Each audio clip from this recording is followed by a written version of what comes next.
I've got a Fender Blues Junior Upgrade Kit on the bench this morning from Fromel Electronics. Why would we upgrade our Fender Blues Junior? So that's going to be the goal of this video. We'll do a technical review.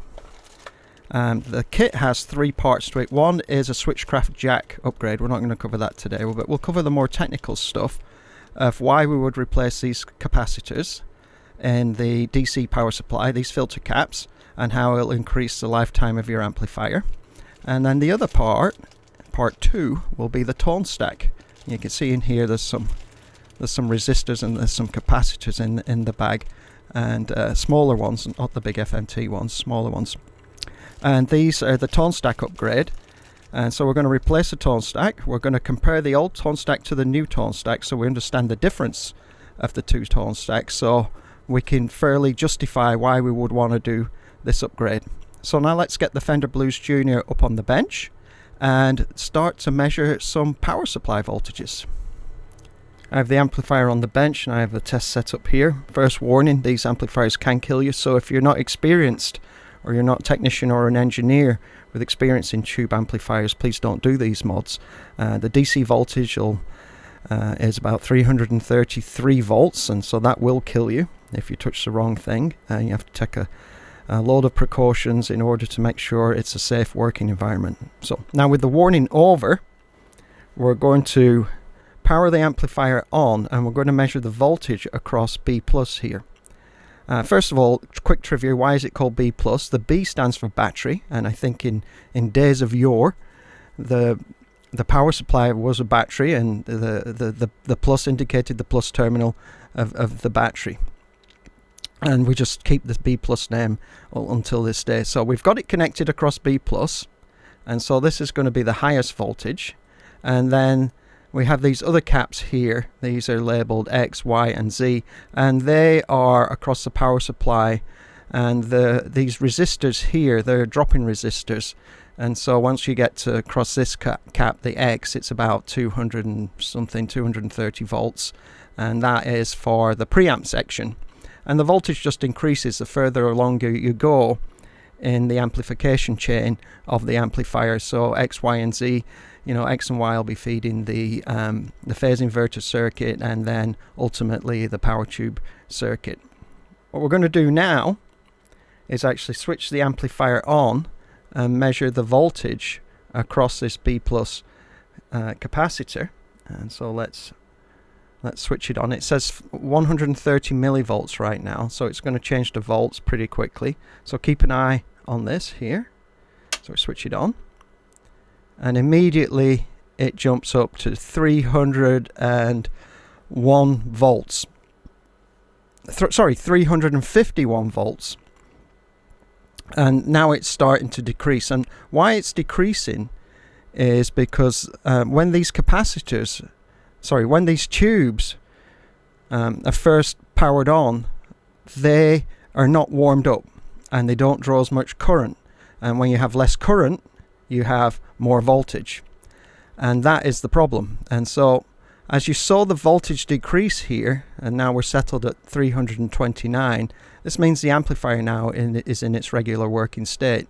And if you had a guitar plugged into this, you would see that the voltage, when we have that 350 volts initially, the amplifier will be silent, and as the voltage dropped down to its operating voltage where it's at now, you'd hear the guitar get louder and louder and louder till the amp's warmed up. And the problem with this transient spike, or this spike of voltage, is it's very stressful. It stresses these capacitors. So these capacitors here are 450 volts, 22 microfarad and 47.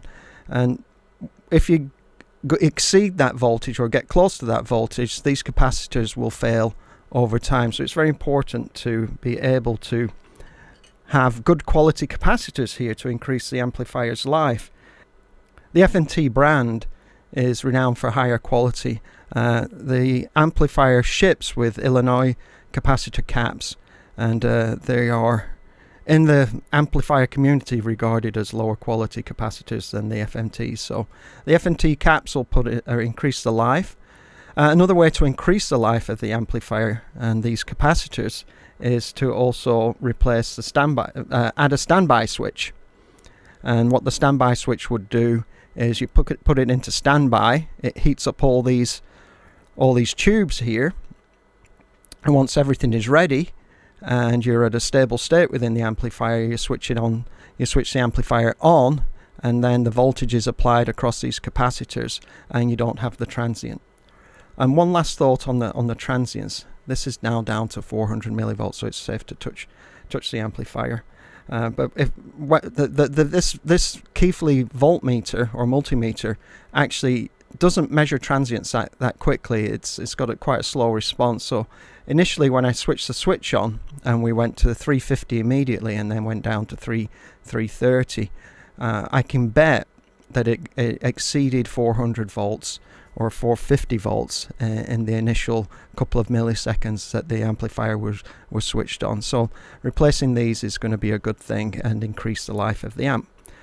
Alright, now it's discharged. I'll actually just discharge it with the probe a little more as well. With this probe here, this is a probe that goes through a DC, a resistive load, and it allows me to discharge the caps and feel safe while working with it. So next step is to take this board out, take all the knobs off, take the board out, desolder everything. While I'm doing that as well, probably we'll keep it open and start to replace the tone stack as well, because I don't want to disassemble it twice, because these cables actually are quite delicate and we can snap them over time.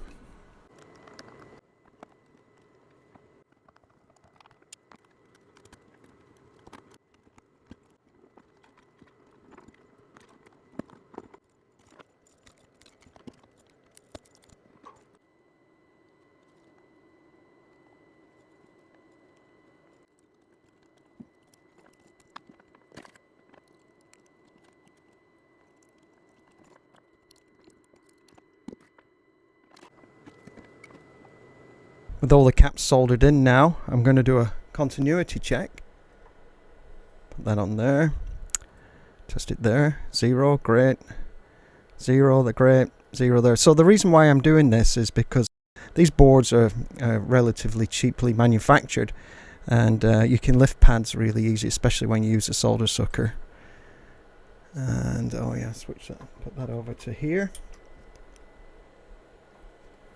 Test it there. Looks good.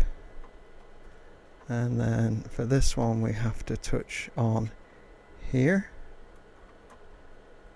Looks good. And for this one, again, we have to touch on the drop-in. It's drop-in resistor. Looks good. So they're all fine. I'll snip these off now, and maybe I'll do a continuity check on the other side as well, just to verify. And then I'm going to remove the tone stack.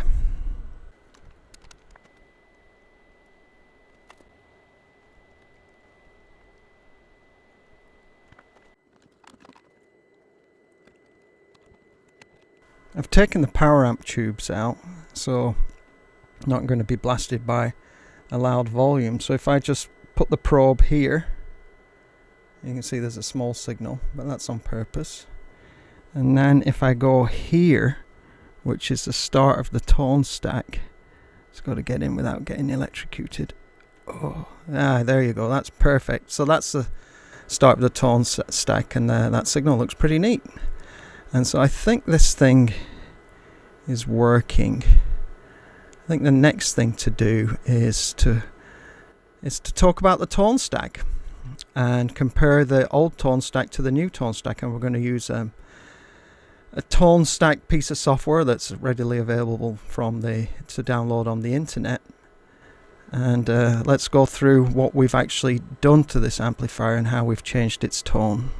This is the tone stack simulator, and currently you can see I've managed to make it a flat line all the way across. And so to do that, I've got bass on about 10%, mids 100%, and treble 0%. And I'm using the new values, so the capacitor values are from the Fromel mod. And I like to do this, understand when the tone stack has no impact on the overall tone, apart from some attenuation as you go through the circuit. because I'd like to sometimes put a different tone stack in the effects loop.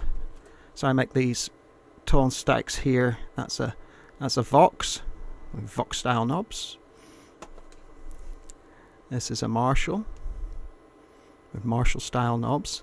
And so it just gives me some options, and to be able to understand when the tone stack is having no effect is quite an important thing when I'm using an amplifier and operating it in different modes and trying to get different tones out of the amplifier. The amplifier, though originally set up, has, I think I had the bass and the mids all at about 1 o'clock. And you can see with the new tone stack, there's quite a lot of high frequencies passing through, so probably want to attenuate that because that's going to sound quite fizzy. I think that's a little better. So I've got the bass at 1 o'clock, the mid at 1 o'clock, and then the treble at 11 o'clock. So this is what Fromel have done for me. Now if I go back into the software here, go back into these variables and set that to say 270 picofarads and set this to 22 nanofarads and set this to 22 nanofarads, you can see the characteristics of this curve now have changed significantly. There's a lot more bass cut. There's still the mid cut here. So this amplifier with this tone stack is designed essentially to cut mids, but with the stock capacitors, it cuts mids and it cuts the low end off. So with the Fromel mod, we actually put this back up a bit, and in fact the original one cuts bass, cuts mids, and really emphasizes high frequencies, which can sound a bit irritating or a bit sparkly. So what I'm going to do now is hook up the amplifier and do a few measurements. And we're going to check the frequency response. We're going to check the frequency response before the tone stack. We're going to check the frequency response after the tone stack. And we're also going to do it with the new preamp, the Dumble style preamp that we added into the amplifier on a previous video, and see what the frequency response looks like on those 3 spot frequencies with and without the preamp. So let's get it back up on the bench and start to do some measurements. Back on the bench, got the signal generator hooked up, got the scope hooked up, and we're on the gain stage that feeds the tone stack. So we're pre-tone stack right now. We've got the volume cranked here, so that's on full blast.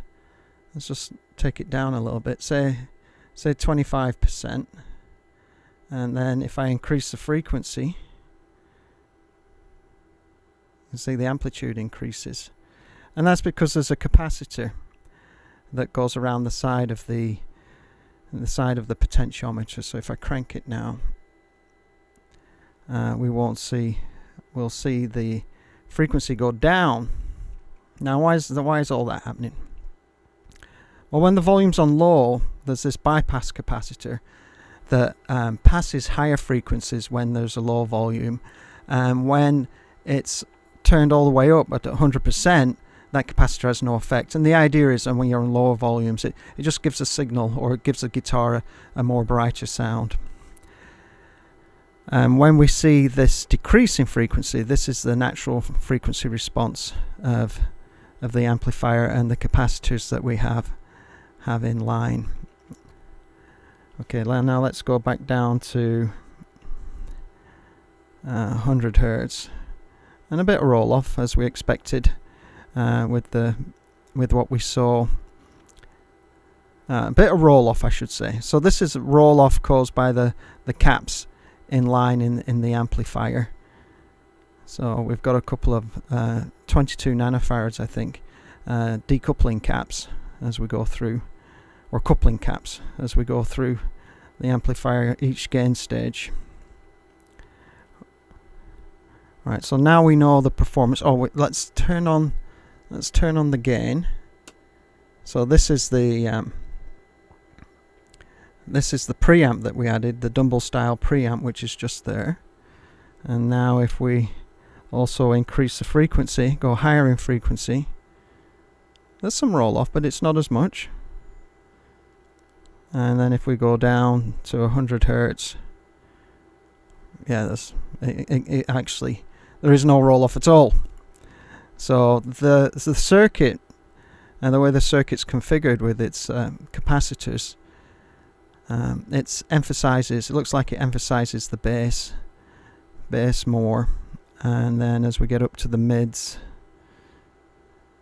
it's fine, it's still flat, and then as you get into the higher sparkly frequencies, it starts to roll off a bit.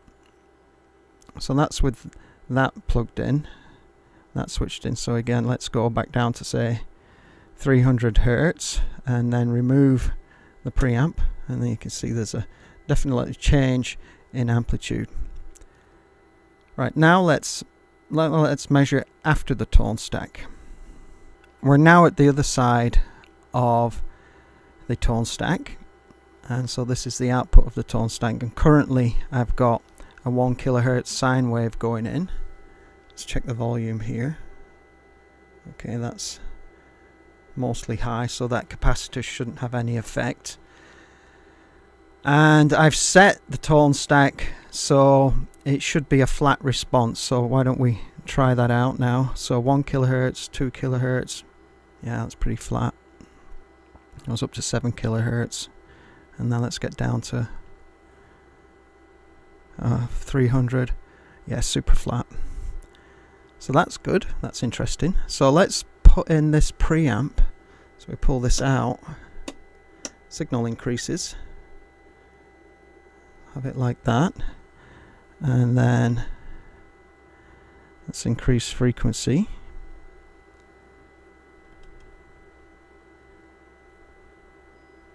So it has a little bit of roll off, I can see, as you go to the higher frequencies. And then it maintains a good frequency response all the way down to 100 Hertz. Just pretty transparent.